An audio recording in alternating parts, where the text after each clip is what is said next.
The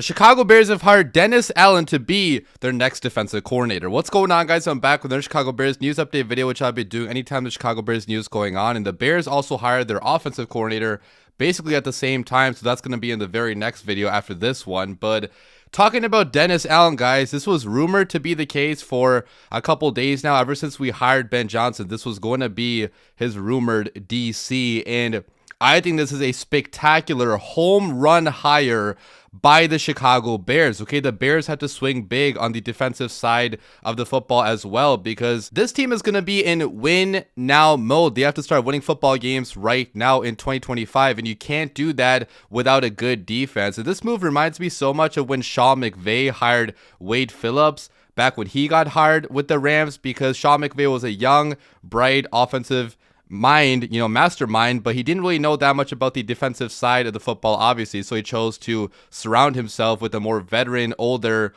defensive coordinator in Wade Phillips, who had head coaching experience and knew how to run a defense by himself. And I think that that's very similar to what's happening here with Ben Johnson and Dennis Allen. Okay, Ben Johnson realized that he needed somebody more veteran with head coaching experience, maybe a guy that can really mold and develop defensive players to complement his own offensive abilities on the offensive side of the football. So from that point of view, guys, I think this is just a very spectacular hire, because we know Dennis Allen is one of the best defensive coordinators in all of football. He's not a good head coach. Okay, he's been a head coach 2 times now, once with the Raiders and once with the Saints, and both times failed at that job. So in some ways, that's kind of a good thing, because if Dennis Allen does a really good job with the Bears, he's never going to leave to be a head coach, because no team is ever going to want to hire him to be a head coach. He's not a good head coach, but as a pure defensive coordinator, he's done a damn good job with the New Orleans Saints over many, many years. And the best case scenario for this hire could be Dennis Allen being our own version of Steve Spagnuolo. Okay, with the Chiefs, Steve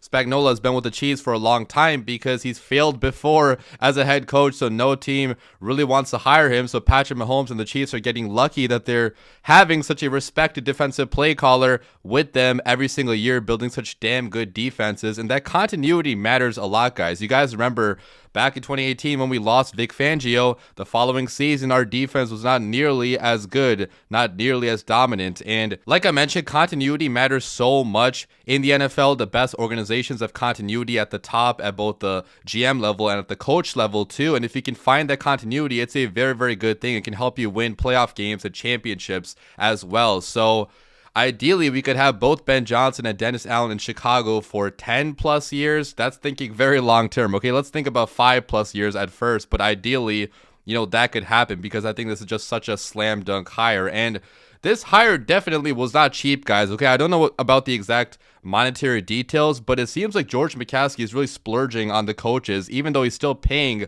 Matt Eberflus, because he paid Ben Johnson one of the highest salaries in all of football. And then Dennis Allen also did not come at a cheap price. I can guarantee that. He's probably one of the highest paid defensive coordinators in all of football. So I have to really commend George McCaskey for spending that money finally on an elite coaching staff, and also commend Kevin Warren for convincing George McCaskey to spend all this money, because he's never spent all this money on a coaching staff in the past. Okay, he's mostly gone for some of the cheaper options, it seems like, right? Like a guy like Matt Eberflus, who's a previous DC from a random team, or a guy like, I don't know, John Fox or Mark Trestman or Matt Nagy. Like, these guys weren't paid a whole lot of money, but Ben Johnson's getting paid reportedly, $13 million per year for 6 years. And then Dennis Allen also getting paid a lot of money probably. So, the Bears are really going all in with their coaching staff, and that is a very, very good thing, because as we know, coaching matters so much in the NFL. It's probably the biggest thing that matters in this sport. But let's talk more about Dennis Allen, guys, and what his coaching history has been in this league and what he's done with his defenses in the past. So Dennis Allen has been coaching football for a long time. He actually started out as a coach at Texas A&M in 1996 as a grad assistant, worked there for a couple years. Then he went to Tulsa as a secondary coach. Then he went to the NFL with the Atlanta Falcons to be a defensive quality control coordinator for a couple years. Got a promotion to defensive assistant for a couple years, and then he gets a job with the New Orleans Saints, where he builds a fantastic resume. At first, he starts out as an assistant defensive line coach.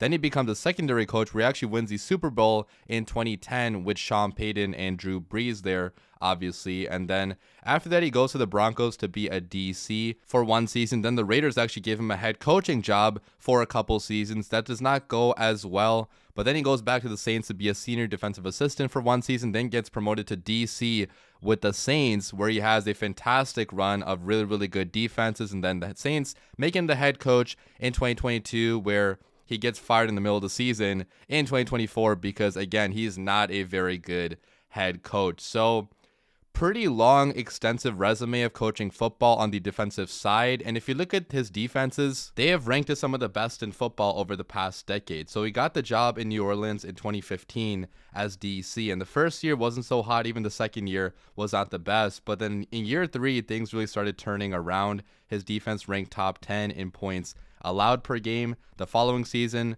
pretty league average, ranking 14 in both yards and points allowed. But then in 2019, a very, very good defense, ranking 11th in yards allowed, 13th in points allowed, 12th in total interceptions. And then 2020, the COVID year, has a damn good year, ranking number 4 in yards allowed, number 5 in points allowed, number 1 in total interceptions. After that, 2021, also having a top 10 defense in both yards and points allowed. Number 6 in interception, number 1 in yards allowed per rushing attempt. 2022, again top 10, number 5 in yards allowed, number 9 in points allowed, number 2 in total pass defense. And then 2023, again close to being top 10, number 8 in points allowed per game, number 13 in yards allowed per game, number 3 in interceptions, so really turning the ball over. And then 2024 did not go as well. He got fired in the middle of the season. But you guys can see a lot of proven production from Dennis Allen's defenses over the past 5 seasons. 4 of them, he had top 10 ranked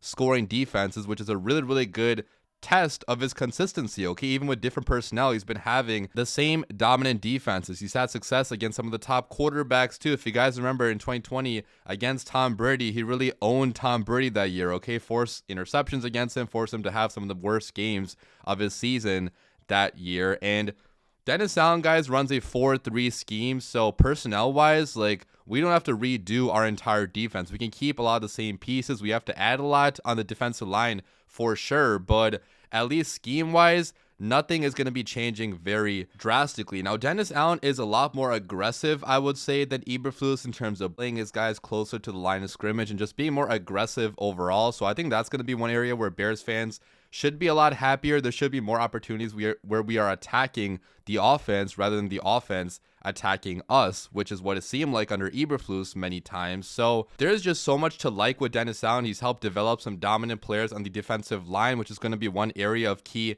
concern for the Bears. The last couple seasons, the D-line has not really been one of the top ones in football, but Dennis Allen has helped develop guys like Von Miller, like Khalil Mack, like Shelby Harris, Sheldon Rankins, Trey Hendrickson, Marcus Davenport, etc., etc., etc. There's been a lot of top defensive players on the D-line under a guy like Dennis Allen. A lot of secondary players also have been having fantastic seasons under the leadership of Dennis Allen. So I think from a scouting perspective, he could also really help Ryan Poles find those gems on the defensive side of the football. He's probably going to be working very, very closely with Ryan Poles in that aspect, where hopefully we can hit on guys even in round 3 and round 4, where Ryan Poles has had some issues, especially round 3. It's been really bad players coming from that round. So, hopefully Dennis Allen can help Poles identify the better players on defense and also, help develop that talent too, because the Bears have really lacked in the development department over the past couple seasons. You can't really name any players that got better over the past couple seasons under the last Bears coaching staff. So overall, I'm a very big fan of this hire, guys. I think it's going to make our defense very, very dominant. There's so much talent to work with on the Bears defense already, especially in the secondary. You got guys like Jalen Johnson, Jaquan Brisker, Kyler Gordon, even a guy like Tyreek Stevenson, who's had so many issues, at least over the last year. Hopefully a guy like Dennis Allen can coach him up and get the most out of his talent, because Tyreek has real talent, guys. We saw it at the end of 2023, but in 2024, he just completely fell apart, maybe partly due to lack of accountability from the coaching staff. So, I can guarantee you a guy like Dennis Allen and also a guy like Ben Johnson are not going to put up with the BS that Tyreek Stevenson has really given this team over the past season. And, if you look at the other guys on this team, there's guys like Tremaine Edmonds, TJ Edwards. If you look at the D-line, Andrew Billings, Montez Sweat, there's a lot of talent still on this defense already. We do have to add more talent on the D-line, especially to get to being a dominant defense, but hopefully Dennis Allen can make the most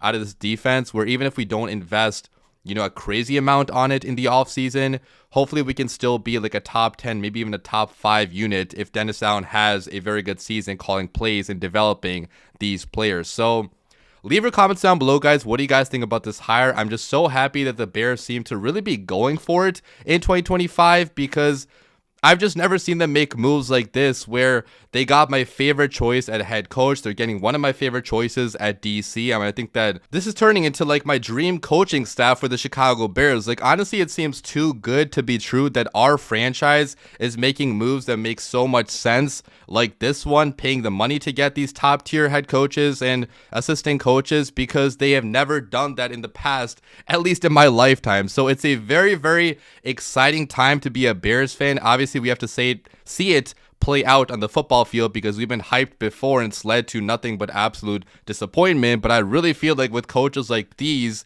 like the Bears are going to be good very, very soon as 2025. Leave your comments down below, guys. As always, bear down.